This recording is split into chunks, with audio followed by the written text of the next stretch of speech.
Welcome to Your Need to Know. I'm your host, Catherine Reed, and today we're going to be talking about building resiliency in our youth. And joining me is a community advocate and activist, Ken McMillon. Thank you so much for being here, Ken. Pleased to be here again. Thank you so much. You have a very interesting life story. You really do. And how you've arrived here has not been without twists and turns and ups and downs. And you and I both work a lot with young people. And I think the stories that you have to tell and your life experience really has lessons in it for all of us about how we should be looking at supporting our young people. You came of age in a very interesting time in DC. Yes. So share a little bit about what some of your life experience, your life journey has been. Oh, well, it wasn't an easy road and it wasn't paved with gold. As a kid, I was probably bullied most of my life. And I remember when everybody else was going out to play, I was staying at home until I could find the protection of my mother's skirt and my father's long legs. So I spent most of my time reading books. Every single encyclopedia series there was, I read them from A to Z and backwards. Did watch a little TV, but my main thing was books and stuff like that, even collecting comic books, so to speak. So I drew a lot of that from there. But bullying probably changed my life because at some point in time I didn't think I was going to make it to adulthood because of my fear for my tormentors, so to speak. On one occasion, a kid that had bullied me for most of the time, his name was Maurice, and he lived a couple of blocks away from us. But I would see him and start running. One time, crossing Trinidad Avenue, I was coming home from school and I saw Maurice in back of me, and I just took off running and ran into the door of a cab who was coming up the street. And not knowing it at the time that from witnesses' statements and the police officers and the cab driver, I got up from there and took off running home. And the police and the cab driver tracked me down to my house, and they came in looking for me. And I'm thinking, okay, I'm going to jail, you know, whatever. And when they told my mother what happened, she said, "There's no way." And then she came and got me, and I said, "Yes, Maurice was behind me." She said, "You thought to run?" I said, "Ma, all I was trying to do was get in the way." I had put a big dent in his car in the door, but I wasn't hurt. And fear allowed me to do that. And when we sometimes think that negative feelings are bad things, but there's a flight or fight response. Yes. And you decided to flee. But you grew up in Washington in an interesting era. We think about Southeast Washington right now as being a minority section of DC, but it wasn't. You were among the first families that moved into Southeast. We were the first family in my neighborhood that was black that moved into the neighborhood. Our neighborhood was entirely white. When I was a paper boy serving the Washington Post, I had what soon became the largest paper route for the Washington Post. It took up most of Southeast, probably from Fairlawn Avenue all the way to the Maryland line, to Alabama Avenue, most and all of Good Hope area right there to Martin Luther King Avenue. Everything in between that was my route. I only recall having maybe 3 or 4 black or people of color as my subscribers. One of them happened to be Nighthawk from, not DC 101, but W something, I forgot. But he was a DJ on there. You may remember him, he was found dead in his car. But he actually got me my first playing the guitar gig for a beauty contest. But he was one of the few blacks that were in my neighborhood at the time. So there was a lot of transition. I mean, there was a lot going on in the 1960s in DC. And you, unlike many of us, had a unique opportunity of being dragged to an event you didn't want to go to with your parents, right? 50 years later, you ended up standing in the same spot and clearly understood the significance of the fact that your parents wanted to take you to hear Martin Luther King Jr. I did not know that at the time that I went. I was 10 years old. All I knew was my friends were at home playing, and I was here listening to somebody screaming on a microphone whom I did not know, had no clue who it was or what he was saying. And all these people traversing through mud with cardboard houses and things. And I'm thinking, this is so dirty, this is so crazy, why are we here? Can't I go home? Period. 50 years later when I went there, I thought about it and I said, you know, I have a dream. And I hadn't even thought about this, you know, when you're growing old and so many other things are happening, sometimes the diamond in the rough, you miss it, you know, you don't see it. Sure. And I'm standing there and I'm thinking, I've been here before. And then it hit me. I was here when Martin Luther King gave his I Have a Dream speech in '63. I was 10 years old. Oh my God. My parents were activists then? Right? A construction worker and a maid their entire lives, okay? Who would have thought that with that kind of pressure on just being a person of color? I mean, I remember going to the fountain at Union Station to swim on Saturdays and Sundays because we weren't allowed to go to the swimming pool. Right. I remember the first time I went to my father's hometown in Troy, South Carolina, I saw whites-only water fountains and Right. bathrooms. That was pretty hard for me. But to think that my parents were involved in a civil rights movement at that time just caught me by surprise. 50 years later, after my mother and father are already gone, and I'm thinking, wow, how did I miss that? How did I not know that all these years? Because there wasn't context, right? We don't recognize history when we're in it. We recognize it in the rearview mirror when we realize there's a historical context to it. But you then became an activist yourself in high school, right? I mean, as young people do. And I mean, I think every generation, most generations have had young people who are activists who feel called to do something about their world, about their community, about their situation. We had an incident in one of our chemistry classes, and I'm sure everybody knows what a Bunsen burner is. Yeah, and the fact that they can cause explosions, little ones. Oh, we did not know it then. We only thought of it as doing classwork and everything like that. Well, one of those things actually exploded and caught fire. And so smoke was filling up the hallways and everything like that. And we were trying to get out of the building. And the teachers, we didn't have security officers back at that time that I recall, but the teachers could not get through the doors because they had chains on them and locks to keep the so-called drug dealers out. You know, this is in the 60s now, the late 60s. So you might not have known that there was a drug epidemic then, but it was heroin, you know. And you could buy what you could think was a contact capsule of heroin for $1. So it was really cheap. But they thought that they were protecting us by keeping us out, not knowing that they were actually putting us in a throw of danger.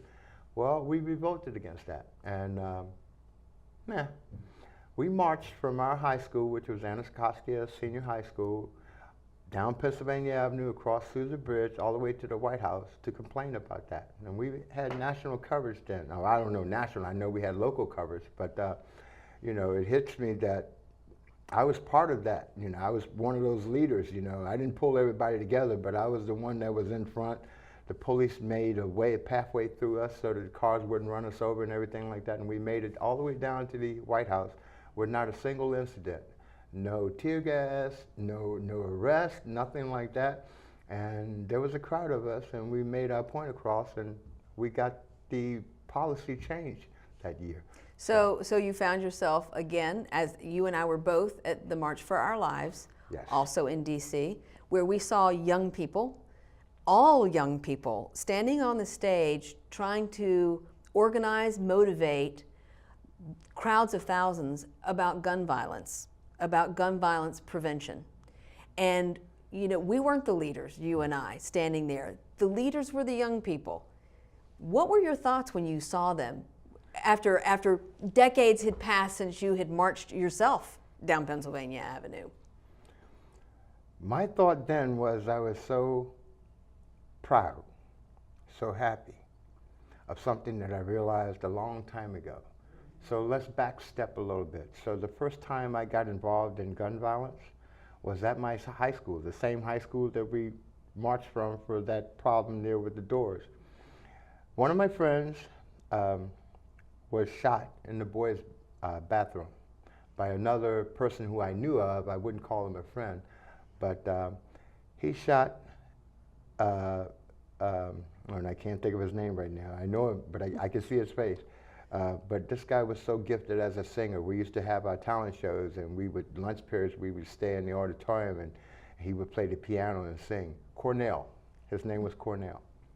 And the kid that shot him, his name was Gene Dew. He had a automatic weapon. He took the clip out and didn't know that you have to unchamber. There's one in the chamber.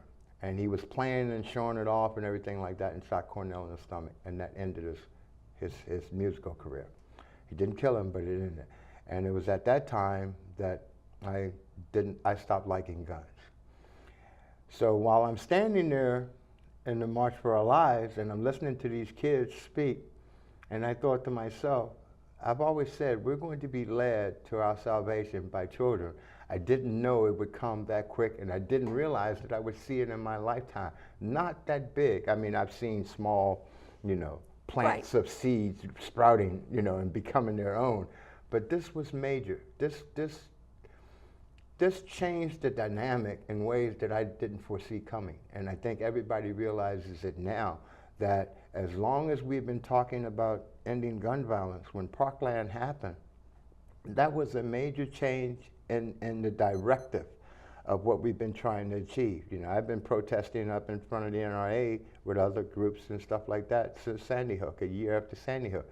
But the dynamic changed, and it came because of those kids. And then having heard them speak, I am so proud that I'm seeing this in my lifetime.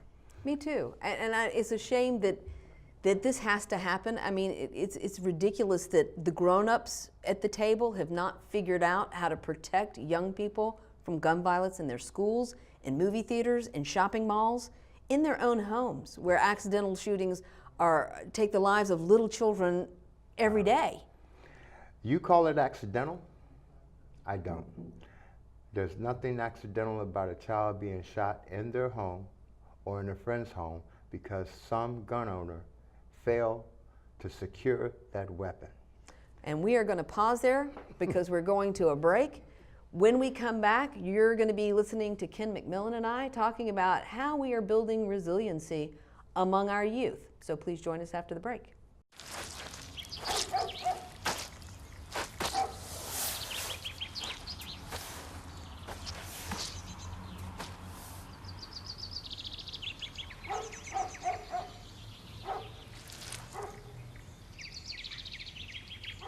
Hi. Hi. Patience. Pass it on. A message from the Foundation for a Better Life. There. Can I tell you a cat joke? Just kidding. Why did the girl ask the mushroom to dance? Because he was a fun guy.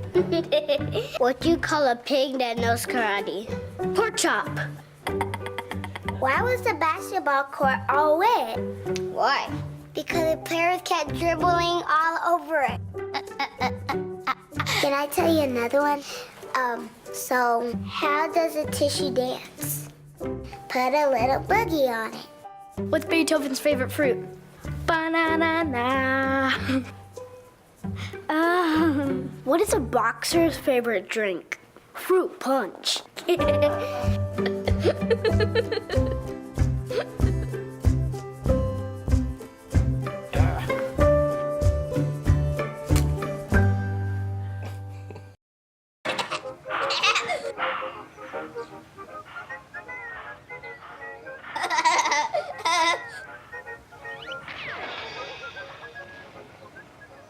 I surrender, I surrender.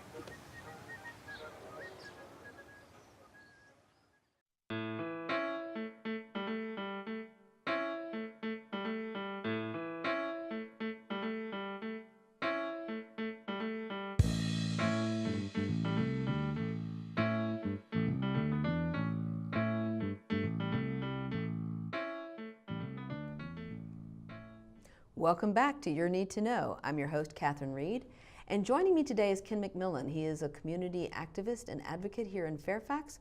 And we are talking about building resiliency in youth. Thank you so much for being here, Ken.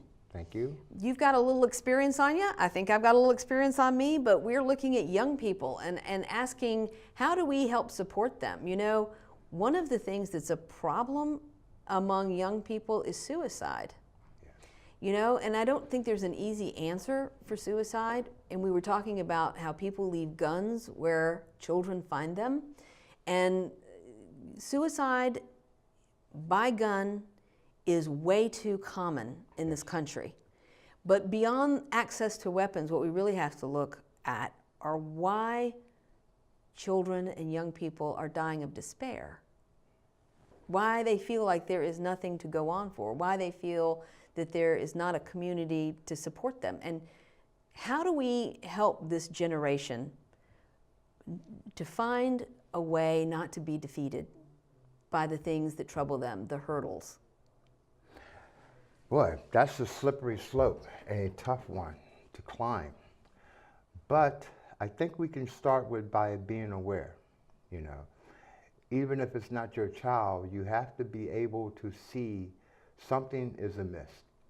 If you walk past that and you don't see the trouble in that child's eyes and their heart, then you are also part of that problem that got them where they could not come from because they didn't think anyone cared. You have to have a little bit more feeling about the world around you as opposed to you being at the top of that world. Well, you're right. And I think most adults don't necessarily see that you don't have to have an official role as a mentor, but you have to be fully present because you never know at what point someone confides in you. You find a young person in a situation that doesn't feel like they have, or a young person who doesn't feel like they have resources. Any adult can be that person. Yes. At any moment. Yes. Normally you find that in schools where teachers are that person, counselors are that person if they find out they have a need, the interactions that they have like at the playground or something like that. But you have to step out of that gridlock. We are so attuned to what I call the cell phone dynamic. You are so involved in what's before you in a 3x5 screen that you're missing the golden opportunities that we had when I was a kid, when you were a kid. Parents that you knew of, your relatives, but your neighbors also were intertwined in your life.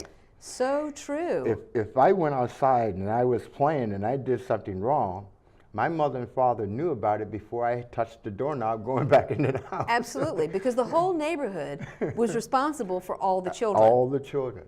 So you stepped out of line, it was nothing. And I'm not talking about corporal punishment, but you can best believe you got a tongue lashing. You know, right. I'm going to tell your mother. You were grounded. Or you were grounded. But nothing went on in the neighborhood that somebody wasn't watching. That dynamic is missing now.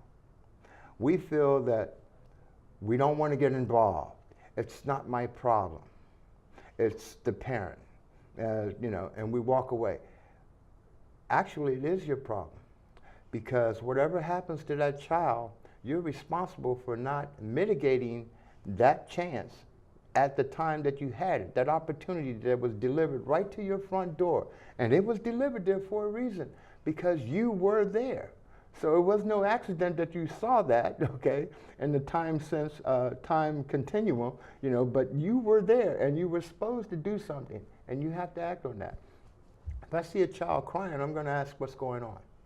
Right. First, I'm going to look to see if there's a parent there, but you know, far too often, especially in my community, we have children who are outside playing in the little play area that they play in, and the parents are probably trying to get dinner done, or unfortunately, they can't afford a babysitter, they're out working or something like this, so you know, it's a bunch of kids watching a bunch of kids. There's not a time that I won't intervene if I see something going amiss. Now, am I trying to be intrusive to their lives? No. I don't want to be that person. I don't need to be that person. But I can tell you, on one occasion, I came up against two girls, one of them cuddling the other one, and one girl was crying and everything like that. And I knew that some of their friends who were standing there had walked away and something was not right. So I went to them, I said, is everything okay? Surprisingly, those children know me. They see me. They don't even know my name. They don't need to know my name, but they do know that I care about them as I would care if they were my own child. And one of the young girls said to me, "It's a girl thing. We're going to get through it." I knew exactly what she meant. So I turned around and I said, "Hey, y'all, the girls that were walking on, I need y'all to come here." And they came. And I said, "Look, I'm going to tell you something. I don't need to know what got to this point. I don't really care what got you to this point, but this is what I do know. Yesterday, y'all were out here playing and y'all were friends, okay? You all need to sit down and figure out what went wrong, because she's crying. And if she's crying, it doesn't have to be a physical pain. It has to be a mental pain. She's in despair. And if you're her friend, you would care about that." And that's all I'm going to say. It is up to you to decide where it goes from here. And as I walked away, Yeah. all of them were hugging each other. Did I make an impact? Yes, but it was so small. Did I have to do it? Absolutely. It was necessary, because if that point had missed, what you're talking about, that one little instance right there may have been the starting point of a lifelong part of depression. I'm being bullied, I'm being picked on, I'm not good enough, I'm not this, I'm not that. That will probably change their lives for all time. And it only took that little one conversation, you know. So do we need to step in? Do we need to be intrusive when we step in? No, you know. There was a family who lived in my building, and I had this thing that I do. And I'll walk out. I may be going to get something bad, like beer or something like that, to the deli store. In my passing by a group of kids, "Hey, how y'all doing today?" "We're doing okay, sir." "Okay, that's good." "How you doing in school?" "Okay." Nah, okay is not good enough. It is never good enough. Okay is a quick way of diffusing the situation and getting out of the conversation, okay? I'm not having it.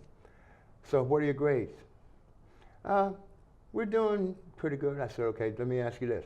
What is the worst grade you're getting right now?" "I'm getting a C." "What are you getting a C in?" "Math." I said, "So you're getting A's and B's in histories and stuff like that, biology?" "Yeah." "So math is your weakest subject. So let me ask you this. How much time are you giving that math problem?" "Not a whole lot." I said, "That's what's wrong." You got to put in the work, right? You got to put in the work. If you don't put in the work, you're never going to get that C to turn into a B. And that's all I'm asking. I don't care that you don't get an A or an A+. I care that you're not getting a B. You know, this is something else that concerns me a little bit. You know, I call it a cult of celebrity. Young kids want to be a star basketball player. They want to be a rock star. They want to go on Voice. I mean, and it's great to have ambitions, but what I think they don't see is the work that went in to get people there. They don't see the setbacks and the disappointments, the people who turned them down or didn't give them an opportunity. Everybody wants to be a celebrity. Everybody wants to be famous. What I find, though, is that people don't necessarily want to put the work in because they don't see the work. They don't see the work. And if I had my way, every single professional sports player, no matter basketball, football, soccer, I don't care. Every single musician and artist. I'm a musician. I played the guitar since I can remember, okay? My family members, cousins, played the Motown band. They toured with Smokey Robinson and all of it. So I grew up in music. I still play. I've got a couple of CDs. I'm pretty good, but I never wanted to be a starving musician, which most of the people are. That's true. The great Okay. majority are. So when I go and ask the kid, "What do you want to be?" If it's a male, I would say 95 to 98% are always talking about sports. They're not even talking about arts. And music Right. is an art. They're not even talking about that. It's almost always some form of sports. So I got to lay it down on the line. I got to tell them the truth, you know, and not enough people are doing that. I would say to them, and I do say to them, you got a better chance of hitting the lottery 5 times in a row with a multi-million thing than you will ever have to make any big sports figure of who you think is your hero. That's the truism. You're not going to be that good. I'm not telling you to not waste your time. Play it and play it hard. But don't build your entire future on that one thing. If you look at all the jobs that I've had in my lifetime, all because I wanted to be a musician, I'm well over the 150 mark. I've been working since I was 11. But I've got some famous friends who I grew up with that didn't. T.C. Tolliver, famous drummer, played with a lot of famous people. That's all he ever did, except for the one time that we was in a band together and he was delivering parts for automobile store or something like that. But that was a rarity, you know. But still, look at what he had to go through to get there. So it's not all that pretty. You know, I've seen hearts broken because they didn't make it. But there's a good opportunity with the lack of resources of your being a good teacher, of your being a good scientist. I had this saying when I was a firefighter, man, I put in the work to save this kid's life. Why? Why would you waste your time on that? Well, because I'm never going to be a brain surgeon, but he might. So if I don't save his life now by doing my job and making sure that I'm good at doing my job, he will never get that chance, and I'm going to regret that for the rest of my life. So that's the whole point of being sure that whatever you say, whatever your dynamic is in relationship to children, even those that are not your own, make it count, because that may be the future person who will save your life, or defend you in court, or decide not to arrest you. That's true too. Let me ask you something, Ken. We've just got a couple of more minutes, but why do you think that young people don't want to go into education? You mentioned something about being a teacher. You know, Fairfax County is really struggling to hire and recruit diverse teachers.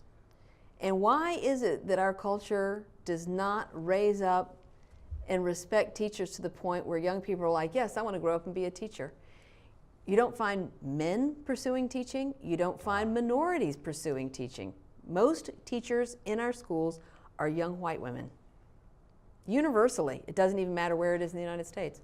And it makes me wonder, you know, what are we doing wrong that we are not motivating kids to be teachers?